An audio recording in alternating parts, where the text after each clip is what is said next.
Yo no sé cuántos de ustedes han ido a una boda. Yo creo que muchos de nosotros tenemos la edad suficiente como para poder haber asistido por lo menos a una boda en nuestra vida. Por lo menos yo espero que los que están casados hayan asistido por lo menos a una, ¿verdad? Que es la de ustedes, ¿no es cierto? Eh, las bodas son muy especiales.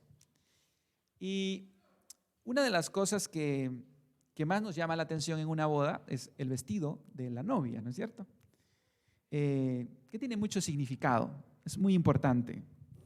El novio creo pasa un poco medio desapercibido, ¿verdad? No hay mucho que ver ahí, pero el vestido de la novia es algo que no es tanto por el precio, sino porque todos esperan ver a la novia, ¿no es cierto? Entrar. ¿Usted sabe cuál es el vestido de novia más caro de la historia? Carísimo, carísimo. Alguien dijo $10,000, un vestido de novia para usar una sola vez un par de horas. $10,000. Pero no es el más caro. No es el más caro. $100,000. Tampoco es el más caro. ¿Cuál es el vestido de novia más caro de la historia? Si pudiéramos mantener esa pregunta en mente, para ver el tema que hoy vamos a estudiar, la diferencia entre religión y evangelio. Y alguien podría decir, bueno, ¿qué relación hay entre un vestido de novia y este tema? Bueno, es que Jesús explicó en este pasaje la diferencia que hay entre una religión y el evangelio a través de una boda. Qué interesante que Jesús bajaba temas tan teológicos, tan profundos, en palabras tan sencillas, con ilustraciones que todos conocemos. En una boda hay vestido y hay vino, ¿no es cierto?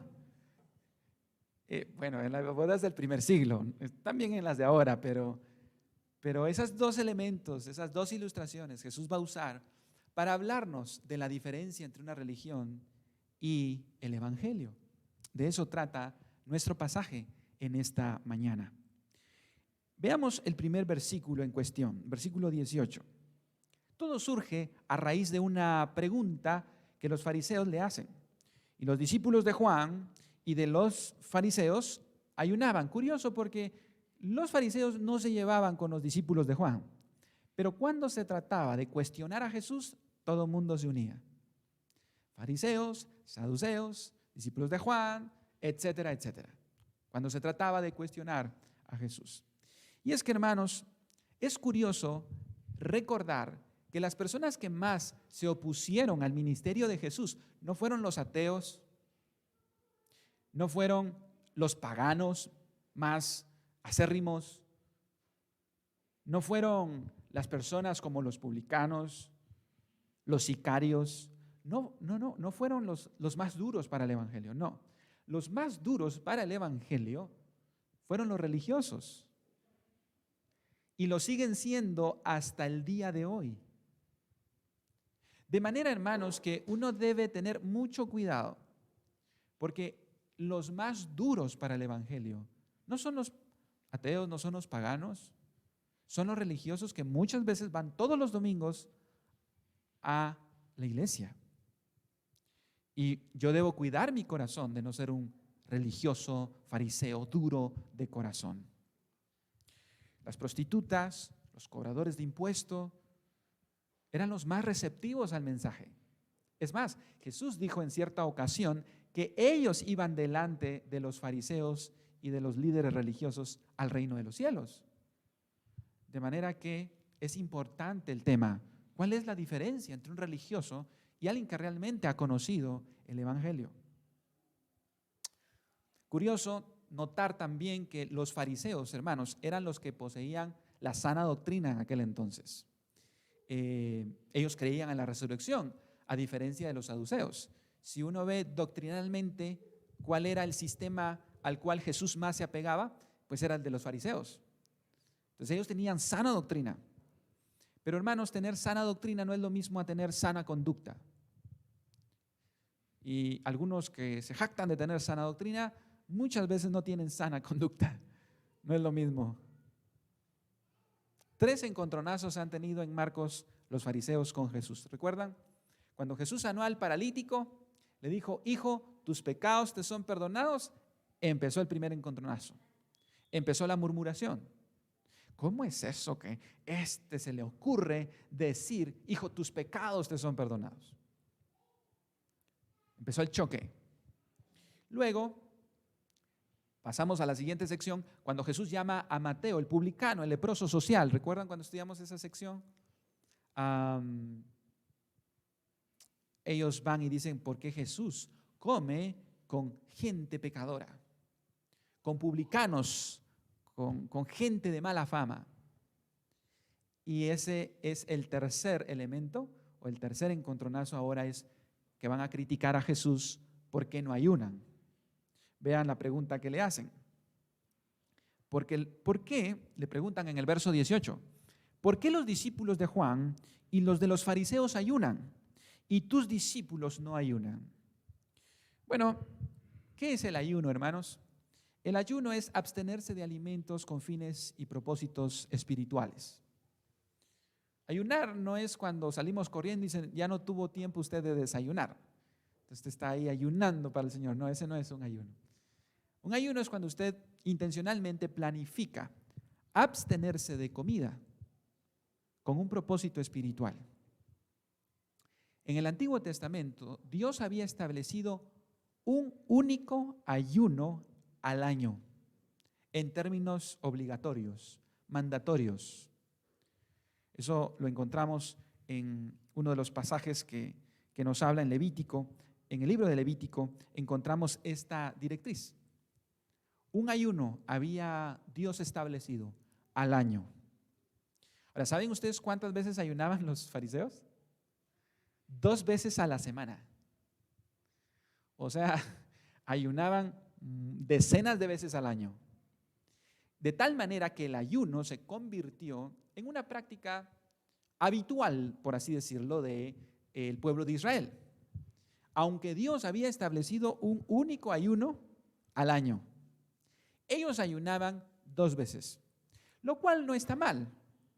Ayunar debe ser, como veremos a continuación en el pasaje, una práctica del cristiano. El problema, hermanos, es que los religiosos, y esta es una de las características, es que usan las disciplinas espirituales para la promoción personal. Especialmente algo tan noble y tan piadoso como el ayuno. Los fariseos empezaron a usarlo como publicidad de su piedad personal. De manera que Jesús tiene que corregir esa actitud. Cuando los fariseos se ponían a ayunar, no se bañaban, no se lavaban la cara, andaban con sus ropas sin planchar. Y ese es el contexto de este pasaje que estamos estudiando en Marcos. Porque ellos van y le van a preguntar a Jesús: ¿por qué tus discípulos no ayunan? Ahora, recordemos cuál es el contexto. ¿Dónde estaba Jesús en el versículo anterior? Estaba comiendo con Mateo y todas sus camaradas. Ahora imagínense ustedes la escena. Los fariseos afuera, ¿verdad? Aguantando hambre porque están ayunando, no se han lavado la cara, y de repente ven a Jesús, como decimos en buen chapín, dándose la grande ahí, ¿verdad? Con gente de mala fama. Obvio que los fariseos, obvio que los religiosos van a criticar a Jesús, a decirle: qué poco espiritual eres, qué bárbaro. Nosotros aquí ayunando, buscando el rostro de Dios, y ustedes carnalotes ahí, ¿verdad? Comiendo, tomando. Porque eso es lo que está haciendo Jesús en este pasaje, en el contexto que estudiamos hace semanas. Y Jesús va a aprovechar la pregunta para explicarnos el corazón de este asunto. El corazón del asunto no es ayunamos o no ayunamos. El corazón de este pasaje es: ¿cuál es la diferencia entre religión y el evangelio? Y la respuesta de Jesús es la siguiente en el versículo 19. Jesús les dijo, ¿acaso pueden los que están de bodas ayunar mientras está con ellos el esposo? Entre tanto que tienen consigo al esposo, no pueden ayunar. Noten ustedes, hermanos, que la respuesta, como decía al inicio, de cuál es la diferencia entre religión y evangelio, Jesús la explica en términos de una boda. Pregunto, hermanos, ¿qué se hace en una boda? ¿Comer o ayunar? Comer, ¿verdad? Normalmente. Hay bodas a lo mejor que lo han puesto a usted a ayunar, pero digamos no es lo normal, no es lo normal. Más en una boda judía, porque en una boda judía no era como las bodas aquí en nuestro contexto.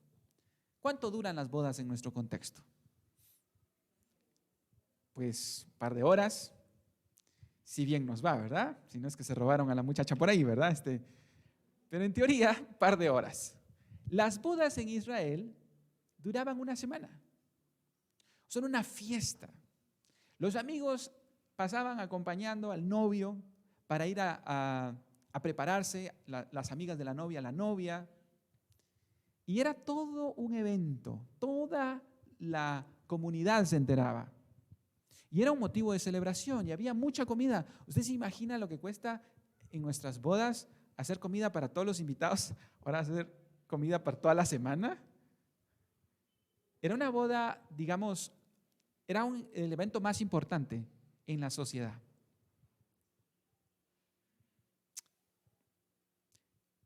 Y una de las cosas que nos enseña este pasaje, Jesús, es que la diferencia, hermanos, entre religión y evangelio, a través de una boda, es el tema del gozo. El gozo es un factor importante entre la diferencia entre religión y evangelio. Porque una de las cosas que hay en una boda es gozo, es alegría. La mayoría de personas piensa que ser cristiano es ser aburrido. Ser cristiano es estar enojado todo el día, tener la cara larga. Pero hermanos, Jesús explica, ¿cómo van a ayunar si el novio está aquí? Es tiempo de gozo. Algunos, si pudiéramos ilustrar la vida cristiana en términos de Semana Santa, viven la vida cristiana como que fuera Viernes Santo en la noche, más que Domingo de Resurrección, ¿no es cierto? No hay gozo. Pareciera que están todavía en Viernes Santo, como que Jesús está muerto y no se va a levantar de la tumba. Pero hermanos, nosotros estamos en Domingo de Resurrección. Todos los domingos recordamos que Jesús no está en la tumba. Por lo tanto, el factor del gozo es importante. Eso marca la diferencia entre un religioso y alguien que ha conocido el Evangelio. Por eso hay una frase que dice, cuando tengo una religión, tengo que hacer algo. Cuando tengo una relación, quiero hacer algo. Eso es diferente. ¿Nota cuál es la diferencia? Cuando tengo una religión, tengo que hacer algo. Y cuando tengo una relación, quiero hacer algo. Hay gozo para hacerlo. No es simplemente tengo que hacerlo. Hermanos amados, creo que una de las cosas que nosotros como cristianos nos perdemos es el elemento del gozo. Cuando no hay gozo en lo que hacemos, el evangelio ha dejado de ser esa relación con Jesús y ha pasado a ser una religión. Y entonces tengo que ir a la iglesia. Pero qué frío hay ahora. ¿Usted ha visto a algún enamorado que deje de ir a ver a su novia porque hay frío? ¿Usted ha visto a alguien que deje de ir a ver a su enamorado o a su enamorada porque está lloviendo?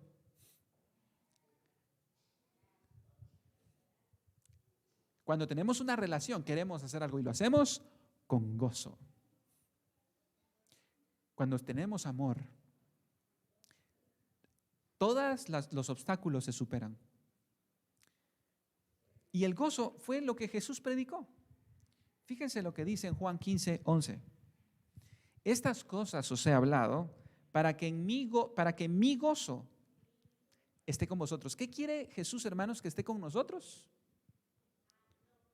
¿Qué dice este pasaje que quiere Jesús que esté con nosotros? Su gozo. y vuestro gozo sea cumplido. La palabra cumplido es sea completo. Esa es la oración de Jesús. Estas cosas os he hablado para que mi gozo esté con vosotros. Nosotros en la iglesia, hermanos, hablo de la iglesia cristiana evangélica en general, hemos perdido el gozo, la emoción por Cristo. Algunas iglesias han tratado de maquillar el gozo del Espíritu cuando en sus cultos empiezan a saltar, a gritar, a reírse a carcajadas, y uno les pregunta, ¿qué tiene esta persona? Y dice, no, es el gozo del Espíritu. Pero hermanos, el gozo del Espíritu no se mide porque yo me ponga a reír a carcajadas en la iglesia. Es más, el gozo del Espíritu no se mide en la iglesia solamente. No es el factor principal. Es en la casa. ¿De qué serviría estar aquí muy felices, pero al llegar a casa, otra vez con la cara larga, enojado? El gozo no se mide en estas 4 paredes. Le pregunto, ¿sus compañeros en el trabajo ven el gozo del Espíritu en usted? ¿Sus vecinos saben que usted es una persona llena de gozo? ¿No es cierto que a veces hay vecinos tan amargados y uno dice, ¿y esa persona tan amargada? Él es el pastor de la iglesia. Ahora, lo que sorprende es Juan 15, hermanos. A pocas horas de que a Jesús lo agarren, a pocas horas de que a Jesús lo vayan a crucificar, hermanos, y Él está hablando de gozo. Una de las cosas que yo perdí en los últimos meses es el gozo. Cuando uno está enfermo pierde el gozo. Pero hermanos, aprendí que el gozo de Cristo no depende de la salud. No debería. Es que es el gozo de Cristo, no es el gozo de la salud. Hay un gozo que la salud no puede dar. ¿O acaso no son personas saludables las que van y se tiran del puente el incienso? ¿No son personas saludables las que se cortan las venas? La salud no trae el gozo. Y yo le pedí a Dios, Señor, ayúdame a tener gozo en medio de la enfermedad. No puede ser que la salud sea el factor. Ahí está Cristo, hermanos. ¿Usted se imagina que usted se lo van a llevar a crucificar y esté hablando de gozo? Juan 14, 27, no tengan miedo, no se turbe vuestro corazón. Mi paz os dejo. Jesús hablando de paz. Pero sí lo conocí, hermanos, porque conocí una persona que tenía cáncer y estaba en estado terminal. Y cuando usted iba a hablar con esa persona, en lugar de ir a animar a esa persona, usted salía tan animado, tan exhortado. Y yo decía, ¿cómo puede tener gozo? ¿Cómo puede tener paz en ese proceso? Cuando le preguntaron a Jesús, ¿por qué tus discípulos no ayunan? Porque tienen gozo, porque yo estoy con ellos. Esa es la diferencia, hermanos. Ahora, aquí hay algo curioso porque en el Antiguo Testamento el esposo de Israel era Dios Padre, no el Mesías. Pero aquí Jesús empieza a revelar que Él y el Padre eran uno, porque ahora Él se presenta como el novio del pueblo de Israel. Ahora, esta boda, hermanos, es un tanto extraña. Volviendo al pasaje de Marcos, en el versículo 20 Él dice, pero vendrán días cuando el esposo le será quitado, y entonces en aquellos días ayunarán. Esta boda se queda paralizada. El esposo dice que será quitado. Y aquí Jesús empieza a hablar tácitamente, por así decirlo, de la muerte del Mesías. Empieza a revelar que el Mesías tendría que morir. Y ya veremos por qué. Ya veremos por qué. De manera, hermanos, que la religiosidad trata con lo externo del hombre. el evangelio empieza a tratar con el corazón. Esa es otra diferencia. La primera es el tema del gozo. Esa es la diferencia entre religión y evangelio. La segunda es que la religión se enfoca en lo de afuera, evangelio se enfoca en lo de adentro. ¿Sabe usted dónde está el problema del hombre? ¿De dónde dijo Jesús, hermanos, que venían los adulterios, las fornicaciones, las guerras? ¿De dónde vienen? ¿Del internet? ¿De la calle? ¿De dónde? Del corazón.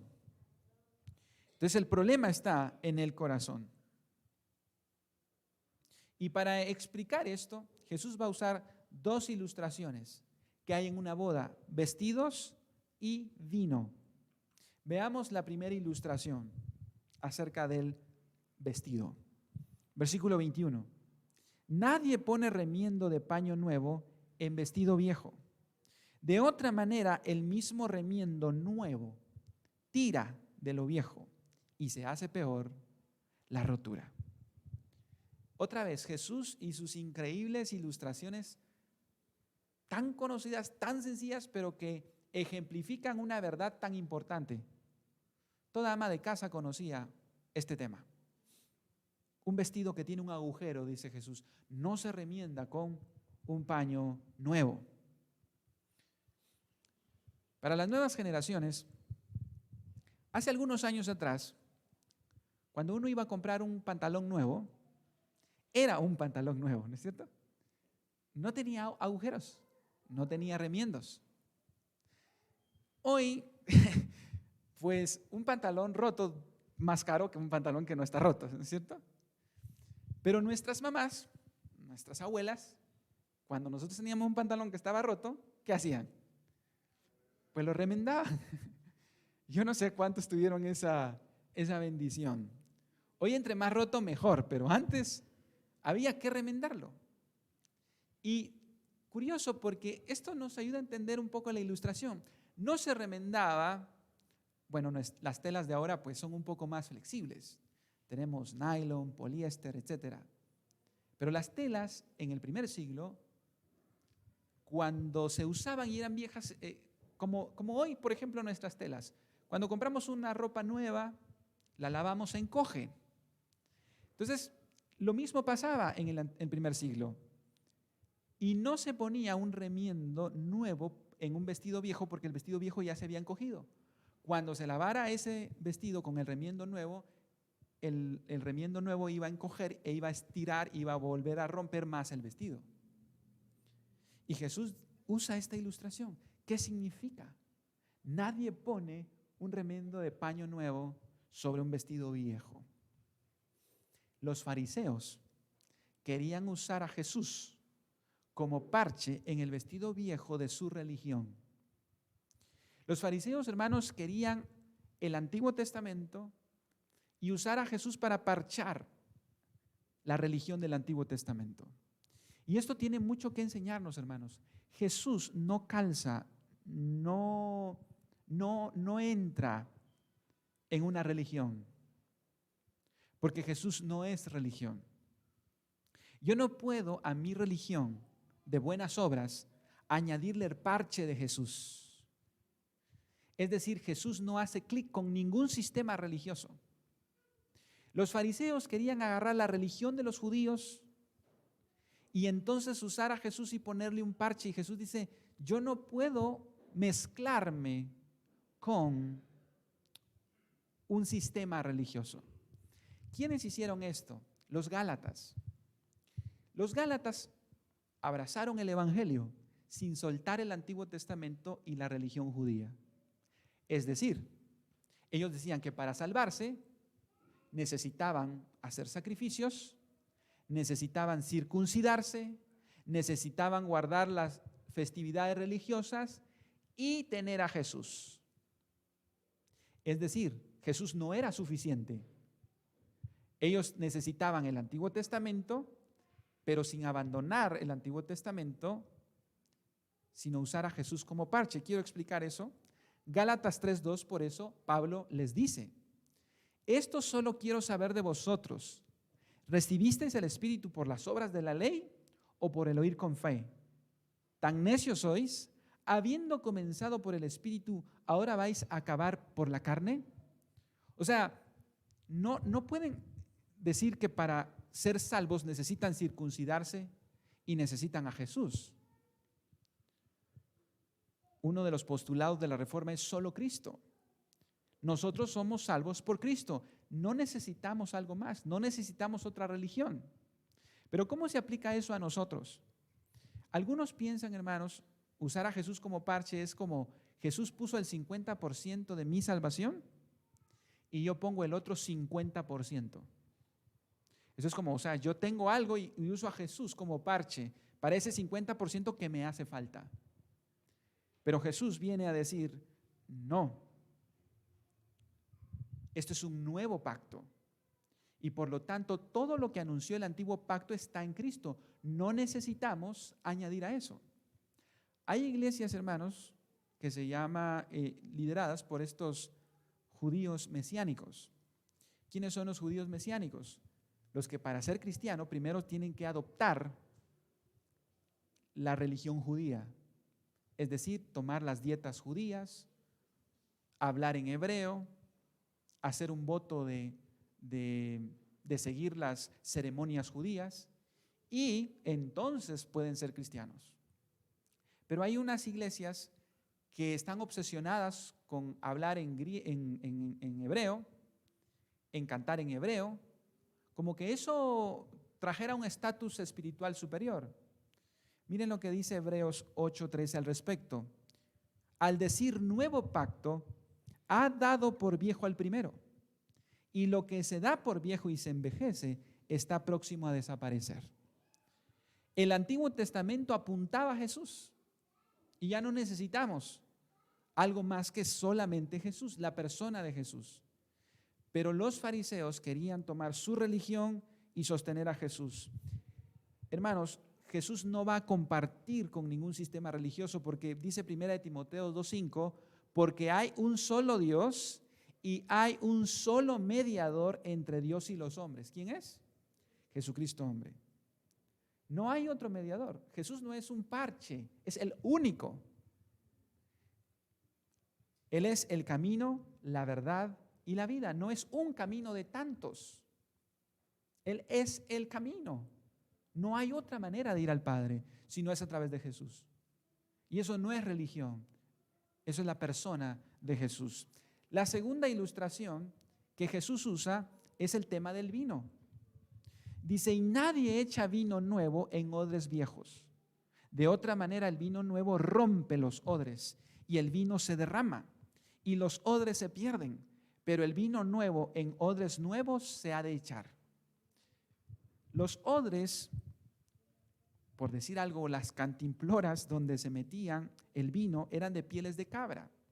Y cuando el vino nuevo se metía en un odre nuevo, empezaba a fermentar. Y ese proceso de fermentación hacía que se estirara el odre. Si se metía vino nuevo en un odre viejo, que ya había estirado, cuando ese vino nuevo empezara a fermentar, iba a reventar ese odre viejo. ¿Qué quiere decir esta nueva ilustración? El vino del Evangelio debe ser echado en un corazón nuevo, porque de lo contrario no tendrá fruto. Yo pensaba, hermanos, ¿por qué el Evangelio no hace clic en muchas personas? Porque no han sido regeneradas. Su corazón sigue siendo un odre viejo. Hermanos, ese vestido viejo y ese odre viejo éramos nosotros antes de conocer a Cristo. Y Jesús no vino a hacer un parche en ese vestido. Él nos dio un nuevo vestido, totalmente diferente. No solo un parche. Él vino a darnos un nuevo vestido. Dice 2 Corintios 5:17, de modo que si alguno está en Cristo, nueva criatura es. Las cosas viejas pasaron y aquí todas son hechas nuevas. En Cristo hay un nuevo vestido, hay un nuevo odre, para que cuando caiga el vino del Evangelio se expanda en nosotros y crezcamos en santidad, crezcamos en piedad. La pregunta es, ¿qué es mi corazón?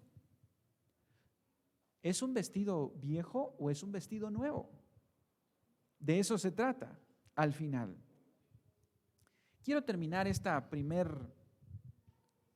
primer sermón de esta mañana hablando de cómo Pedro tuvo que luchar, porque él era judío, entre el vino viejo o el vestido viejo y el vestido nuevo. ¿Se recuerdan ustedes cuando Jesús le dijo a Pedro, a todos sus discípulos, todos me van a negar? Y Pedro dijo, yo no, Jesús. Pedro se estaba aferrando a la religión de sus buenas obras, diciéndole a Jesús, Jesús, yo no te necesito, yo puedo solo. Pedro estaba tan animado que ni siquiera Jesús lo podía desanimar. Estaba tan animado Pedro en su religión de buenas obras. Yo puedo solo. ¿Qué pasó? Jesús le dijo, vas a negarme 3 veces. Y cuando Pedro vio que todavía tenía un vestido viejo y que necesitaba un vestido nuevo, el vestido de la justicia de Dios, llorando se humilló y llegó a Jesús.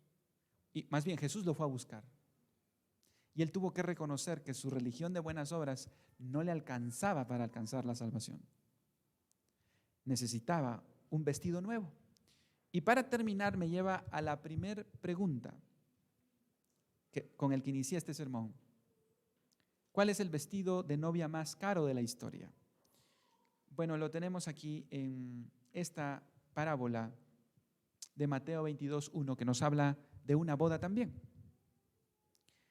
Respondiendo Jesús les volvió a hablar en parábolas diciendo, el reino de los cielos es semejante a un rey que hizo fiesta de bodas a su hijo y envió a sus siervos a llamar a los convidados a las bodas, mas no quisieron venir.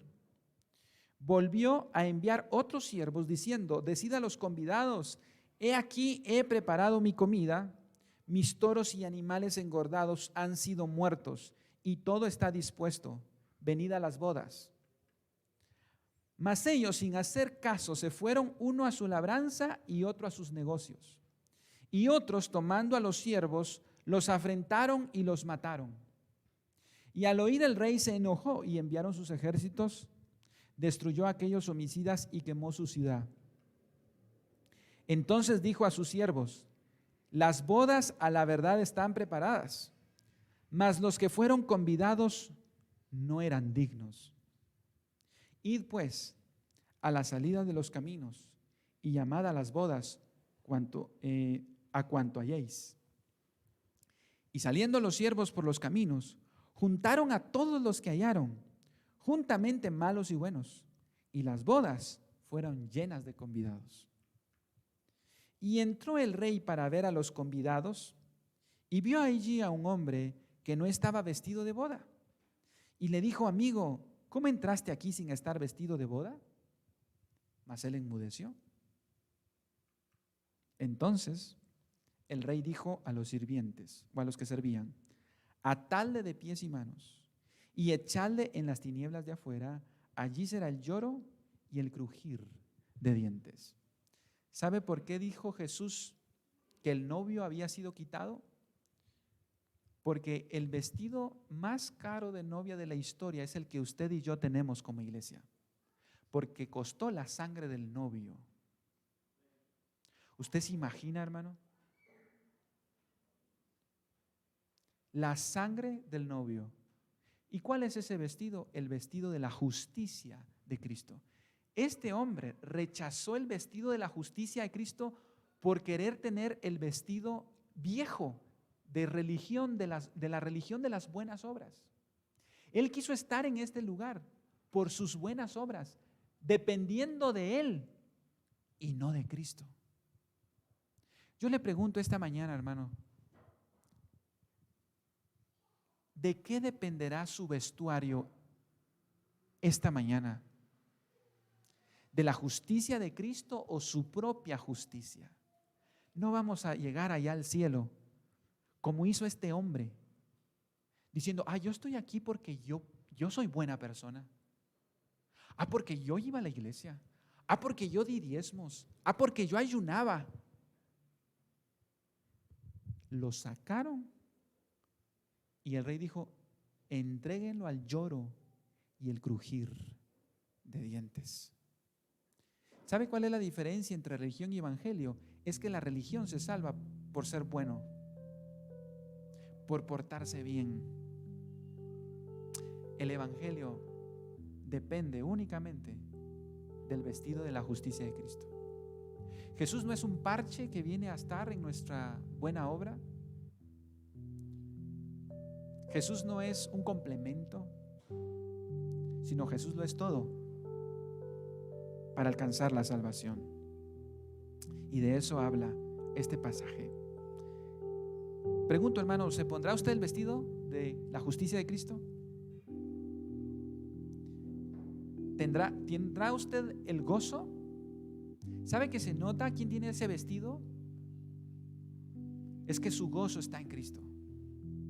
No lo buscan las cosas materiales, no lo buscan los placeres de este mundo.